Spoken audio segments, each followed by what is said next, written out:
The following live-streamed program is made possible by Atlanta Video Network, making your streams come true. Live from BQE Restaurant and Lounge in the heart of Atlanta's historic Martin Luther King District, it's Politics and Perspective as Newsmakers Journal Live presents its 11th season in the high-stakes arena of Atlanta politics. And now, here's your host, 8-time Emmy Award-winning journalist, Maynard Eaton. Thank you so much. I appreciate that. But also appreciate the fact that we're here with the second most powerful Atlanta elected official, Council President Felicia Moore. Thank you so much for joining us. And thank you for having me, Maynard. Just last week, you christened the City Council chambers, naming it after the former City Council President Marvin Arrington Sr. You called him President Emeritus. Yes.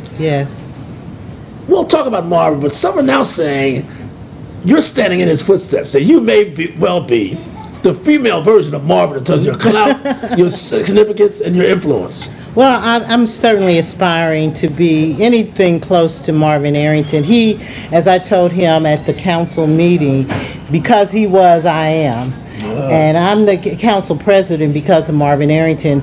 I came to city council as an aide first to Gloria Bermel-Tinubu in District 12, and he was the president of council then. And I just saw the influence that he wielded and how he kept it together. Now, I didn't always agree with him. I actually fought with him on a couple of issues, but I just saw the presence that he brought to the council and the stability, and I said, you know, one day I would love to be, that would be something I'd like to be. You wanted to be a council member. That was before I even thought about being a council member. But do you seemingly, according to many, bring that same presence and clout and influence yourself? Is that purposeful or just your natural you? Well, if that is what I'm bringing, I'm happy to know that I'm doing that, because I'm certainly emulating someone who we all hold in high esteem. What is it you think you are doing as City Council President? How have you distinguished yourself in that role, and what difference does it make to the voters out there? Well, I've distinguished myself in the role by, just doing the work. I said just as I was a council member, I said I wanted to be the council member that I wanted to have. And I served 20 years as council member doing that and setting myself about that. And then I also said that I wanted to be the council president that I wanted to have. And when I went out to the voters, I told them there were very specific things that I wanted to do and that were of interest to me. I'm a kind of a student of parliamentary procedure, so I like parliamentary procedure and order, and I wanted to see us operate with more procedure and more order. And then I also had the interest in three things that I use as my platform, which were transparency, ethics, and accountability. And so I wanted to take the time, now that I was president and not responsible for a specific district, to really have that time to formulate legislation. And I've been able to do that on the ethics and transparency and accountability front. How do you rank this council? You've been on the council for years. Some say city council members have been a pushover for the incumbent mayor, particularly under Kasim Reed. How do you look at this council's job performance in terms of being their own people? I say so far so good. It's a lot different than when I was on council, and I think a majority of that has to do with the fact that we have, at this time now, with the addition of Antonio Brown, a majority of new council members. And so many of them are not tied to what has happened in the past, and they are being independent. And so I hope that continues. I know how city council goes. You stay in an environment long enough, you sort of meld into the environment. So I certainly hope. Or you become a politician. Exactly. So I'm hoping that continues, that trend continues. And you saw that with some of our major issues, like the Gulch vote and others. They just didn't sail through as they probably normally would. They took time. I want to get to the Gulch in a minute, but you mentioned Antonio Brown. As I mentioned to you when you were in Grant Park, he had said during his acceptance speech, or when he was named to city council, that he hoped you and the mayor would work better together. Is there any friction between you and the mayor? Is there I think we're both operating in our own lanes, and we're both doing what we need to do on behalf of the citizens of Atlanta. I haven't had any political battles with her in any way. No. Anticipate any? Well, I mean, you live long enough, you might have some, anything's possible. What about Antonio Brown? What has he brought to the council? The youngest member, the newest member, and also the first bisexual member. Well, I think he's been a breath of fresh air. He's new, he's different. I believe that his election has a subplot there that people should pay attention to. And I've just been observing him, listening to some of his ideas, and he's not coming with the normal ideas. He has some big and bold ideas. It's just a matter of him, first of all, getting to understand how city government operates and how it doesn't, and then how he's able to see some of the things he wants to do become a reality. Now, you intrigued me, Antonio Brown's subplot that many people haven't recognized. Okay, I knew you wouldn't miss that one.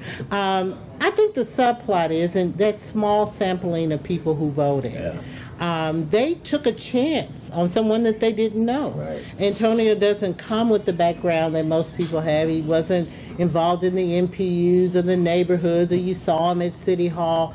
He just came with a passion to be able to serve, and people chose that. And I think that for elected officials, we really have to pay attention to that. And that's not just happening here, it's happening across the country. People want to build their confidence in their elected officials and their city government again, and they're willing to take chances with unknowns and people that they don't know in order to hope that they can get that. Do we see that happen also with the younger people being elected, different genders, different ideas? I mean, are we? I don't know if it's so much about age, race, sexual orientation, or any of that. I just think that sometimes people want to see not the usual people that they see. They want to see outsiders to get inside and maybe change some things. This is a new breed city council, is it not, across the board? You said the youngest we've ever had, right? Well, we have a lot of younger members, a lot of millennials, and it's a lot more new. I think this is maybe the first time we had a majority of them be new members. Is that tough on you, being the veteran there and kind of wrangling this? No, actually makes it easier, because old dogs are harder to learn new tricks. So, I think it's easier when new people come in because they're seeking and wanting to know how to operate, what to do, and so it makes it a lot easier than those who may have been there and are used to things happening in a certain way and are sort of reticent to change. Speaking of things operating a certain way, okay. There are those who suspect, and I'm among those, I've been covering politics for 40 years here, Atlanta's on the precipice of change. This is a new Atlanta we're witnessing in housing patterns across the board. Mm-hmm. Is this a new day for the city of Atlanta? Well, I mean, every day is a new day, I think. And I think that every organism, everything in the world has a time when it's a period of change in a different season. And I do think that we are seeing Atlanta open up to more people. And more people are coming to Atlanta. I was just out the other day for dinner, and I was looking at all of the cranes. I was telling a friend, I said, this is Atlanta's favorite bird, the crane. And there are many cranes. And what they're building are high-rise, big density buildings. Now, I don't know where all these cars are going to go and the streets, but we're bringing a lot of people into Atlanta, and we're projecting a doubling of our population. A lot of people are very much attracted to Atlanta, and many of them are not necessarily just black people that are, That's what I'm saying. It's changed. It's not a black city anymore. Well, it is still a black city in terms of the number of people, but that may change. And I think it's becoming more diverse. Is gentrification a major issue or concern to you? That those who bellow or cry that they're losing their homes, they can't stay in Southwest Atlanta, or West End anymore. I mean, the face of Atlanta is changing, and there are those who say it's not fair. Well, okay, the gentrification issue may have to do with some of the people that come in, because the root word of gentrification is gentry, which are people who have money. So we do have a lot of people who are coming in who are making higher levels of income. And so that's one part of it. But the other part of it is just that we have a finite amount of housing space. We're building new housing, and new people are coming in. They don't always look like the same people that are there. And so housing affordability, I like to call it, is is an issue that everybody talks about, and there are some things that we're doing, and there are many more things that we should do.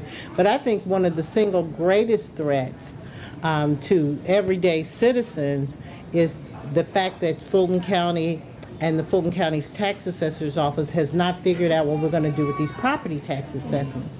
I don't mean to get in the weeds, but I am a policy wonk, so the weeds matter and the details matter. And the impact, folks. And the impact matters, and the fact that, we have had many years where we have not been assessing our properties properly, and so we are woefully behind what the market rate is, and the state law requires them to assess it based on market rate value. So that's why in 2016, you saw the big uproar when people's bills had increased 200% and 300% because they were catching them up to the market. Well, nobody can pay that kind of money immediately just because somebody came and assessed their properties. Well, right now we're on a freeze on those 2016 values, but that issue has not been resolved.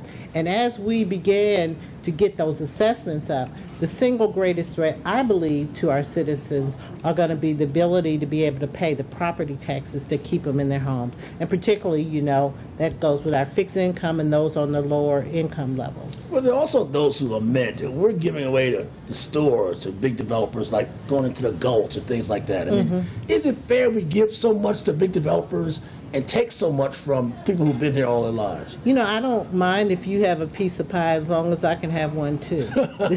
And I think that's the problem, that citizens have just gotten to a boiling point where they're like, look, we have potholes in our streets, we have affordability housing problems, we have all of these things, and you can, with the stroke of a pen or a quick vote, give billions of dollars of tax incentive to someone else. Well, what about me? And I think we've got to be able to do both more healthy. I don't know that we even have any more incentives to give away. But you rejected the Gulch and all that development first, then you came back, took it back, and then passed it. I mean, well, the council never did reject it.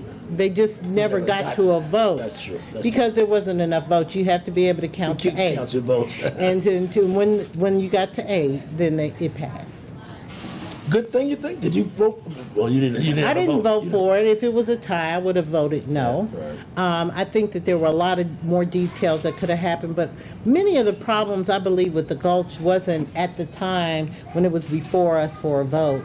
It's how we engage our citizens when we're going to have those major votes. People want to be a part of the process. People talk about wanting a community benefits agreement. It's not a new thing. It's something that's done across the country where the citizens can feel confident that you put down on paper exactly what it is that they are expecting. I will give the mayor a lot of kudos on this, on the Gulch deal, in that there were what you could consider community benefits baked into this agreement. That's unprecedented, and that's never happened before, so she does get big marks for doing that. But did you two arm wrestle over that? You said you would have voted against it. Did you count heads yourself? Well, did you lobby against it? I wasn't. No, I did not. I didn't lobby for it against it. I believe my role as council president. If you ask me my opinion, I'll give it to you. But I do think that it's the council. They are the decision makers.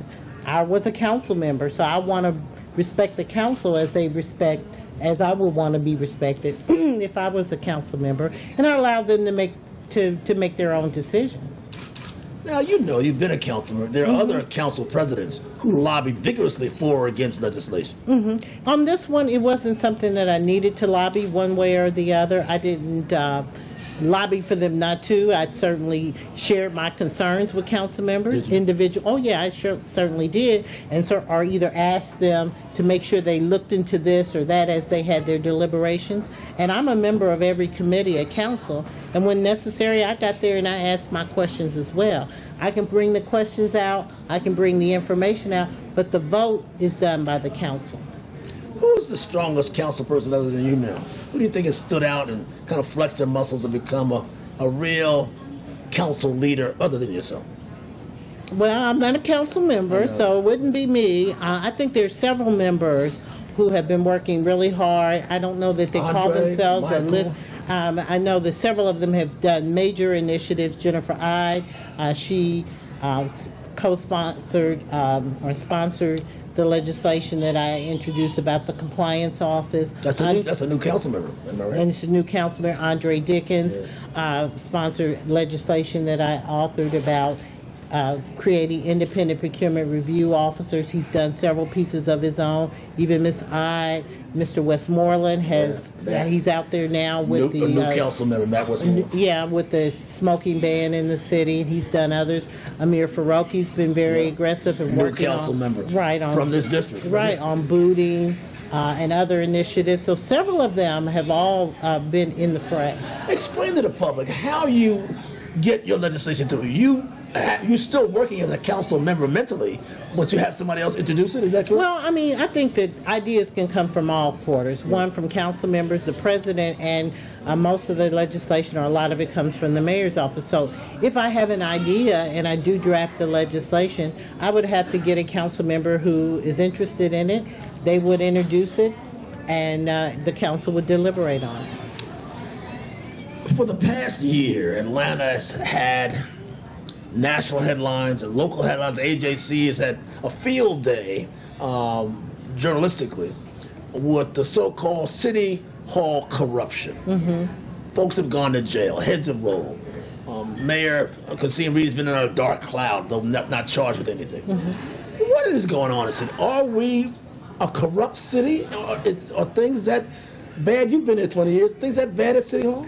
Well, I mean, many of the things that are in the news are things that I was not aware of. Now, you know, I fight what I can fight and what I can see and what we dealt with at City Council. But many of these things that have come up are things that have happened behind the scenes that we weren't aware of.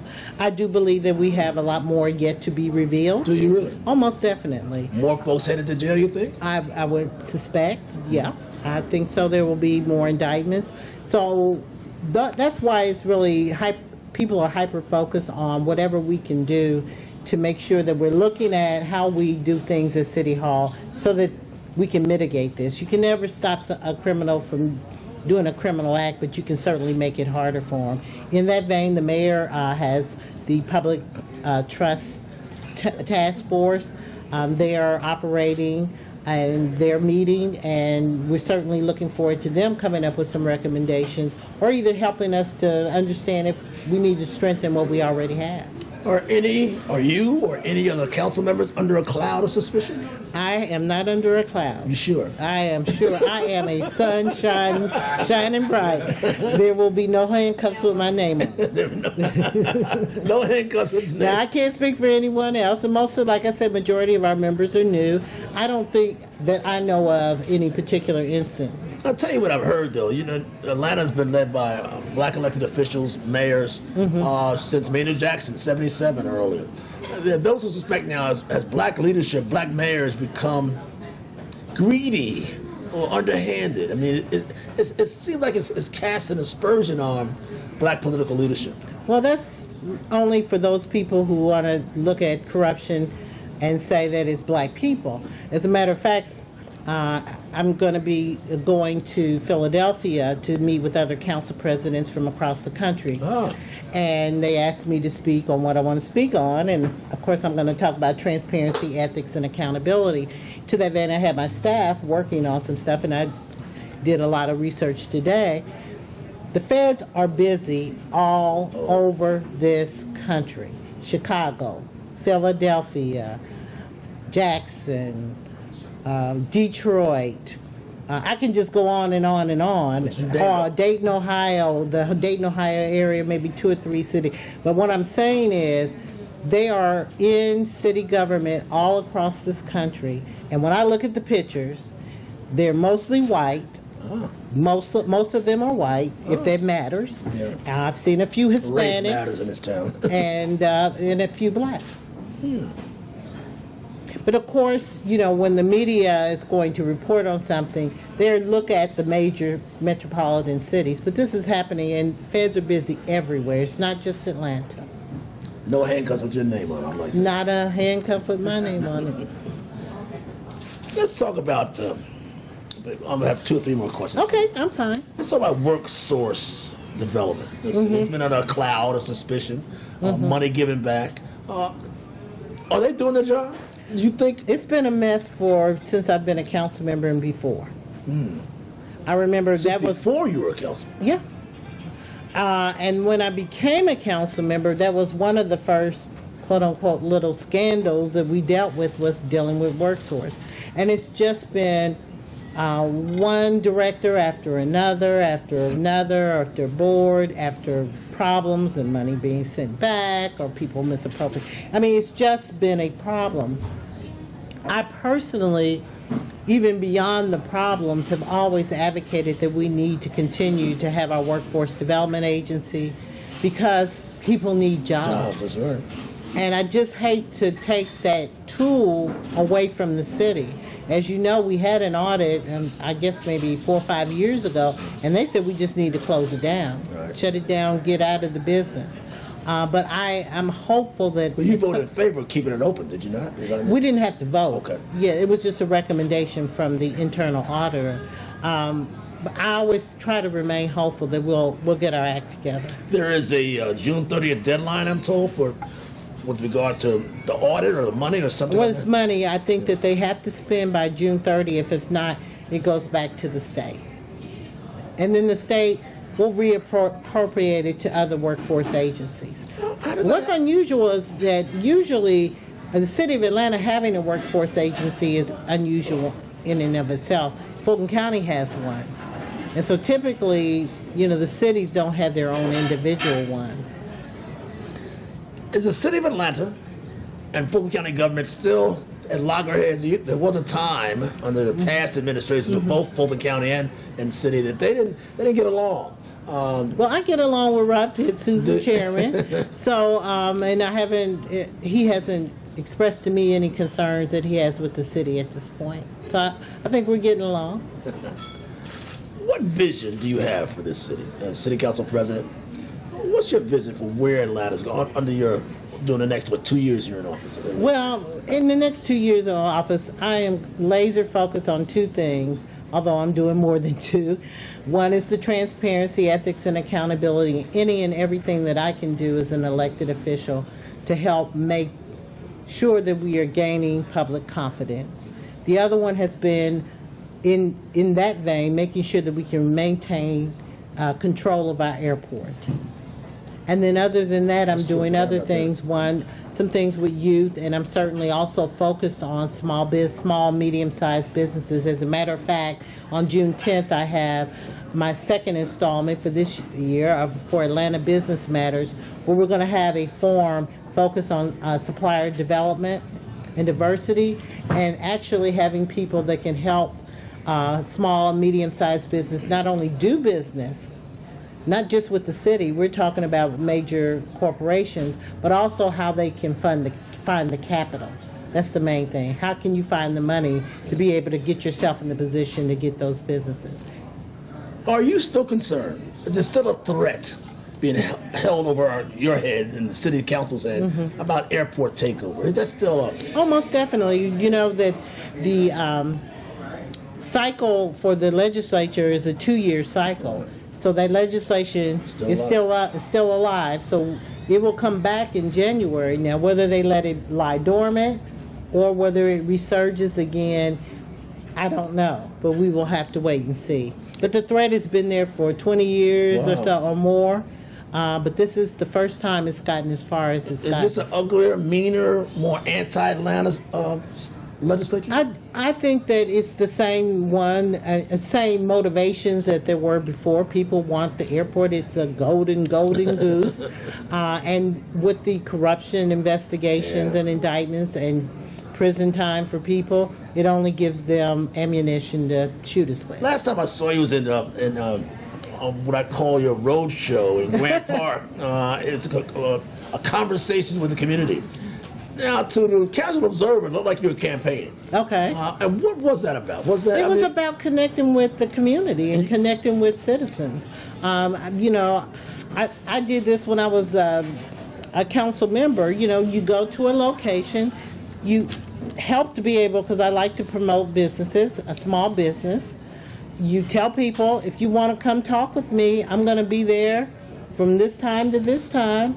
And people come, and we talked. I talked to them one-on-one, and then we talked as a group, had some coffee, and donuts or whatever else, and we went home. People really seemed to gravitate towards you that day. I mean, one of the gentlemen from Lucas here now that was there that day. I mean, it seemed warm and almost intimate in terms of your one-on-one relationship. And that was the point, because you can go to a neighborhood meeting or an MP meeting or a community meeting, and it's really regimented and based on their agenda. Right. And this was more of an informal setting that you can just sit down and have a few minutes, and we can talk about what you want to talk about, or follow up with you later if we need to talk further. Neighborhood planning units once had tremendous clout in this city. They were a force to be reckoned with. No longer? I'm not going to say that. They're still the official body that the city listens to. As a matter of fact, today in Community Development Committee, the Center for Civic Innovation, they've taken it upon themselves to go in and review the MPU system to see if they can come up with some other recommendations. I think it just needs another jump start so that we get other people, and this stands for Neighborhood Planning Unit, so we can get other people involved and engaged. I think people have gotten to the point where they either don't know about the MPU, or for one reason or another they don't want to go. But we need to get it revigorated again. Yeah. City Council President Moore, it's been whispered, it's been asked. I knew you was going to ask me that. Yeah. Will you run for mayor? Are you our next mayor? No, well, I don't know. Let me put it this way. I am in the position that I've always wanted. I told you about Marvin, and that was something I said when I get through a council member, I want to be council president. I plan to be council president. I plan to run again for council president. And then in the future, after I'm council president and there's an open seat, I may run for mayor. But right now, I'm focused on doing this job. Do you want to be mayor like you wanted to be council president? At this point, I want to be council president. And if I have an opportunity to be mayor, I'll take it. Thank you so much. You're welcome. Ladies and gentlemen, our City Council President, Felicia Moore. And I suspect our next mayor. See, there you go.